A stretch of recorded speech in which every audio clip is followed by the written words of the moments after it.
బ్రతుకు తెరువు బడ్జెట్ అంటే బాధలు తీర్చాలి కానీ వీళ్ళ బడ్జెట్ అధ్యక్ష చెప్పిన దాంట్లో ఒక్కటి కూడా అమలు చేయకుండా అంకెల గారెడితో ప్రజల్ని మాయ చేసేటువంటి ప్రయత్నం చేశారు అధ్యక్ష అంకెలు చూస్తే ఆర్భాటం పనులు చూస్తే డొల్లతనం ఇది గత బడ్జెట్ కథ ఇక వర్ధమానానికి ఈ సంవత్సరం బడ్జెట్లోకి వద్దాం అధ్యక్ష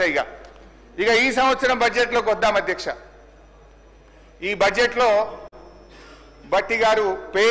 పేరా నంబర్ 62 బట్టి గారు పేరా నంబర్ 62లో ఒక మాట చెప్పారు అధ్యక్ష నది దాటేదాకా ఓడమల్లయ్య దాటిన తర్వాత బోడమల్లయ్య అని పేరా 62లో బట్టి గారు చెప్పారు అధ్యక్ష ఇది కాంగ్రెస్ పార్టీకి బాగా సూట్ అవుతుంది నిజమే చెప్పారు అధ్యక్ష ఓడ దాటేదాకా ఓడమల్లప్ప ఓడ దాటినాక బోడమల్లప్ప ఎందుకంటే అధ్యక్ష ఎన్నికల ముందు వాగ్దానాల జాతర చేశారు ఎన్నికలు కాగానే వాటిని పాతర వేశారు ఇవాళ మహాలక్ష్మి 2500 మోసం 4000 రూపాయల పెన్షన్ రైతు భరోసా రుణమాఫీ తులం బంగారం నిరుద్యోగ భృతి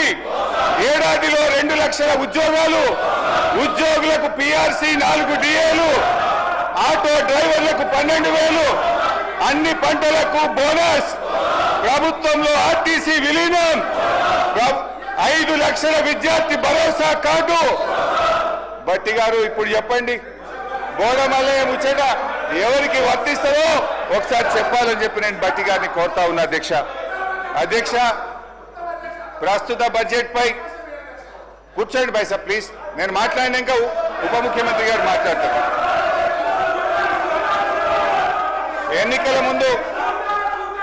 ఎన్నికల ముందు ఒక ప్రముఖ టీవీ ఛానల్ ఇంటర్వ్యూలో బట్టి గారు ఒక జర్నలిస్ట్ రాష్ట్ర ఆదాయానికి మీరు చేస్తున్న వాగ్దానాలకు మధ్య తీవ్ర అంతరం ఉంది ఎలా అమలు చేస్తారని అడిగారు అధ్యక్ష బట్టి గారు జవాబిస్తూ మా కాంగ్రెస్ పార్టీకి 100 సంవత్సరాల అనుభవం ఉంది ఆదాయం ఎలా పెంచుకోవాలో మాకు బాగా తెలుసు మా వ్యూహాలు మాకున్నాయి ఆదాయాన్ని పెంచుతాం హామీలన్నీ నెరవేరుస్తామని చాలా కాన్ఫిడెంట్ గా ఆ రోజు ఎన్నికల ముందు బట్టి గారు చెప్పారు ప్రజల్ని నమ్మించే ప్రయత్నం చేశారు అధ్యక్ష అయితే ఈ 15 నెలల ఆచరణలో ఏం జరిగిందో ఏం ఒరిగిందో మనతో పాటు రాష్ట్ర ప్రజలందరికీ తెలుసు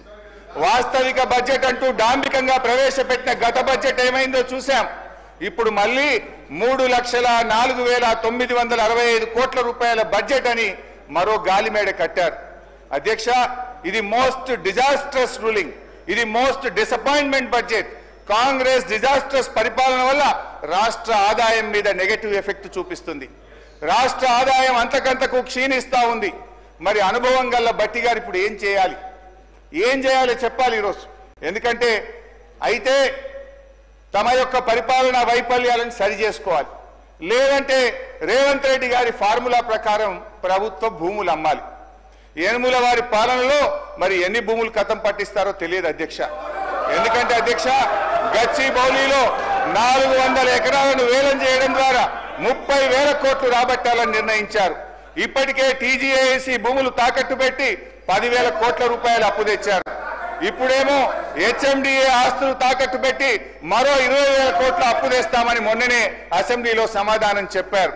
హెచ్ఎండబ్ల్యూఎస్ఎస్ జీహెచ్ఎంసీ ఆస్తులు తాకట్టు పెట్టి మరో 20,000 కోట్లు అప్పు తెచ్చే ప్రయత్నం చేస్తున్నారు హౌసింగ్ బోర్డు భూములు అమ్మకం ఇప్పటికే షురువైపోయింది నాడేమో ప్రభుత్వ భూములు పెద్దలు ఇచ్చిన ఆస్తని జాతి సంపదని చచ్చిపోతే బొందబెట్టడానికి జాగుండదని రేవంత్ రెడ్డి గారు చాలా గొప్పగా సుభాషితాలు చెప్పారు ఇవాళనేమో అధికారంలో రాగానే బరాబర్ భూములు అమ్ముతామంటున్నారు అమ్మకానికి నోటిఫికేషన్లు ఇవ్వడం షురువైపోయింది అధ్యక్ష